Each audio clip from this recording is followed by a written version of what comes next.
Today is June 13th, 2019, and I just finished up the restoration of this 1/3 scale Breisch. It's an associated hired man engine, according to the brochure. I have the original Paul Breisch brochure here. This is not included with it. It's 1/3 the actual size. The flywheels, I put my hand in here for scale. It has 6-inch flywheels, 12.5 inches long by 8.25 inches wide, and it's about 7.25 inches tall from the base of the stand here to the top of the exhaust stack. The bore is 1.25 inches and the stroke is 1 5/8 inch.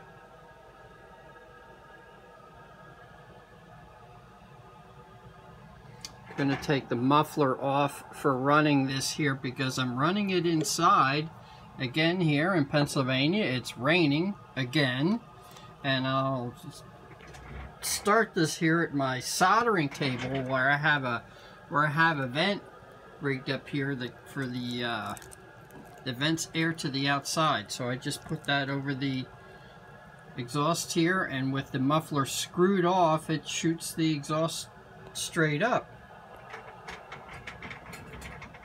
Start with the fuel tank here. I made this tank. It has a one-way valve in it. Good way to check how much fuel is in here is just I use a rolled up piece of a Post-it note, and I stick it in there, and it absorbs a little bit on the paper here, and I put my finger there, put this down to the bottom, and then take it out of the tank and hold it there, and you can see exactly how much fuel's in it. For the fuel, I am running this canned 4-cycle gas. I really like this stuff. Adds a lot of pop to these engines. There is no ethanol in this fuel, and there are preservatives in this fuel. I've had cans of this sitting around for like 4 years and it still works great. It is expensive. It's $5 for a can of this at Home Depot, but it lasts a long time on these little engines. It's not something you'd want to buy to fill your riding mower up with. And I mix in some, sorry for the camera work here. I mix in just a drop each time of this castor oil for upper cylinder lubrication. This is for mixing with nitro motors, but it works great on 4-stroke motors too. Well, if I didn't mention already, there's a one-way valve up in here to help the fuel from flowing back in when it gets to the point that the fuel is below the level of the mixer, or carburetor as some would like to call it. This one I modified. I did it like the Olds motor that I did. I bored out the center of this. I made a new needle valve for it, and it has a Venturi inside the carburetor, which works out really well on these small engines. Basically, the Venturi is the air comes in and there's a restricted area inside the mixer, and that area is where the air speeds up. So I have the inlet for the fuel that comes out of the fuel tank. There's a little nub that sticks out, and that's where the needle valve goes into, and that's right in the middle of the airflow. And it picks up, and then it becomes like a mister, which is what you want. You want a fine spray coming off your needle valve area there for good combustion, not just big globs of fuel or drips of fuel. So this is one of my designed mixers. This is for emptying the water out of the hopper, though I found you don't need to run any water, use any water in the hopper, because this thing runs fairly slow for a small engine like this. I'm sure you could fuss around with it and get it to run slower. You'll see in a short time here. I'm going to fire it up. When it's running slower and it's not firing every single every second revolution, there's some time actually for the cylinder to draw some air in and through the exhaust when it's in the free cycle mode. That's when the exhaust valve is held open during the free cycle mode of the hit-miss engine. That's how they get the term hit and miss. It hits on a cycle and then it goes through 2, 3, 4 cycles without hitting, and then the governor unlocks and allows the exhaust valve to work again. But during the freewheeling time, there's no compression in the cylinder and it can draw some air in and out of the exhaust. Actually cools it off. So I'll show you with my heat gun here. This thing does not get just gets a little warm, and that's it. I think about 82, 83 degrees. You can adjust the speed of the engine by increasing or decreasing the tension of the springs. Also, there's an adjustment here for increasing or decreasing the tension here. When this is kicked out, it does not lock out the exhaust valve. A small scale spark plug. Underneath this, see if I can pick it up a little bit. See it under there? Automotive coil. Spin it around. I put the points, a lot of people mount the points up in here. I don't like the look of that. It's just kind of too much junk there, wires. I like the clean look of no points hanging off. So I mount them in the back here. And they run off this aluminum cam that I made. They really, you can see they really only touch right in here, just enough to open and close them. And they're just screwed and mounted right on the side of the block.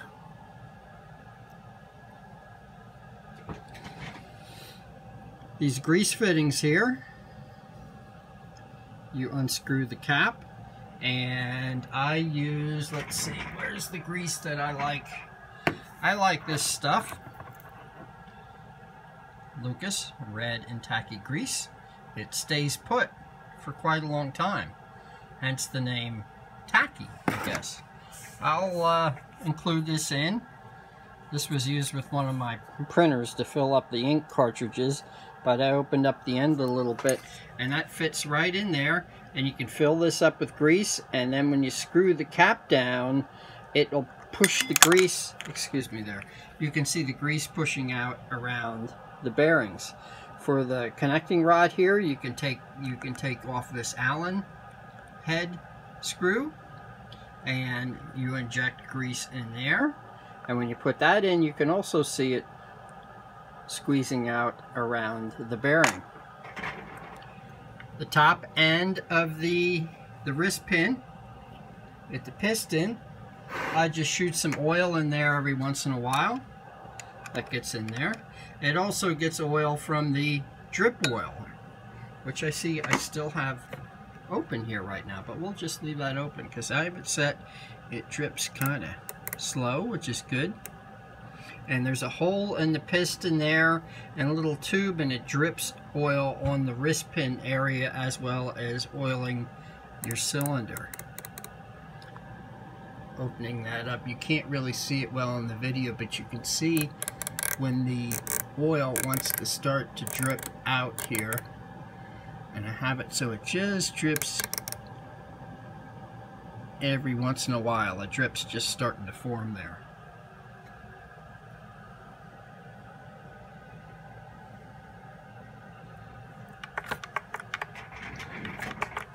Clearances are all nice on this. Rotates easy. It's bouncing back and forth off the compression. It's got a lot of compression. It's really good. So let's get to it now. Let's fire up this guy. I put my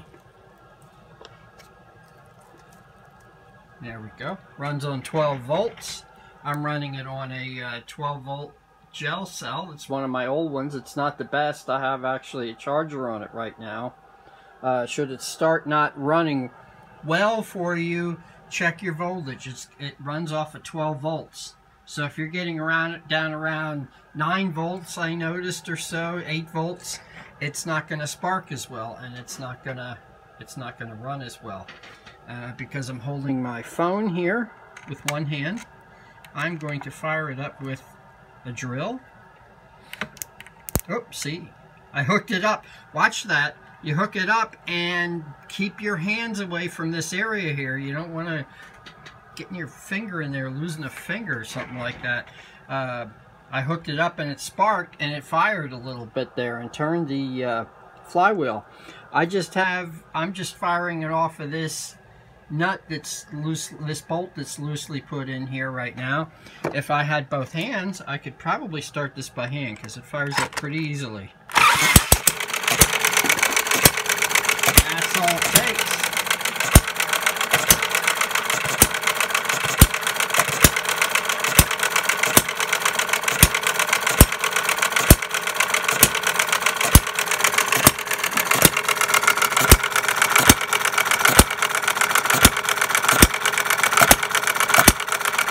Try to get these set up so that it only draws in one intake draw and fires. I have it turned in, I have it set pretty lean. Right now there's a little mark there, so you can see it doesn't take a lot of turning to lean it out.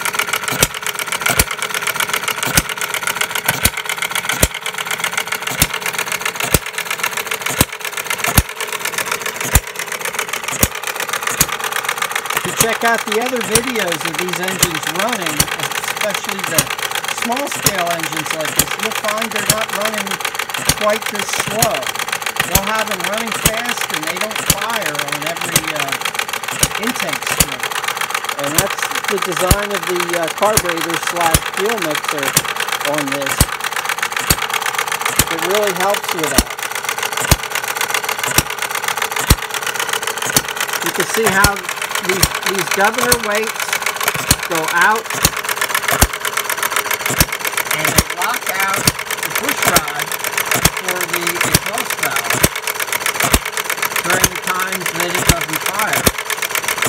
And then when it slows down a little bit and the weights come in, it releases the exhaust valve and allows it to fire.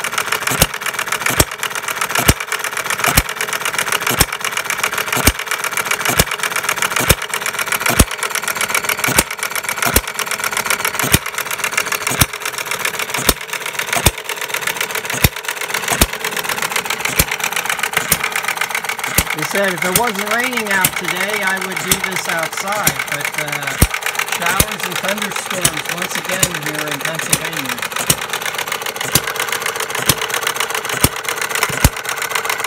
There is no crank guard on this, so keep your hands away from everything there. The nice part about running the grease in here is you can see on the white surface here, you don't get anything splashing out the back. The only time you get anything flying off of here is if you would flood the engine. You'll get some fuel past the rings there a little bit. That's not saying you won't get a little thing of grease flying off every once in a while, but it's pretty good.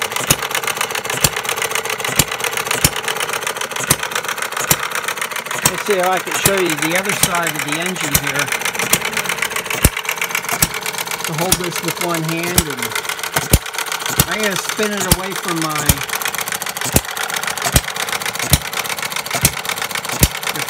fill the basement up here with fumes. Moved it away from my vent.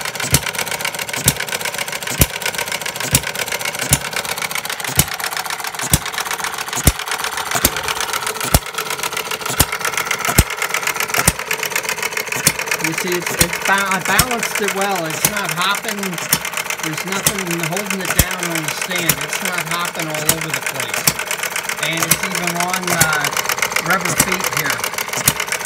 So it weighs about 26 pounds or something like that. So shipping won't be ridiculous on it. Shipping price. And probably, oh, I just touched that and shorted that out. So there you have it. That's a good clue for me to shut it off. If you have any questions, let me know. If you want to email me and talk to me directly about it, I can be emailed at joekind, JOEKIND, @comcast.net. I can do better in direct sales with items like this because we don't have the eBay fees. Any questions, let me know. Thank you for watching.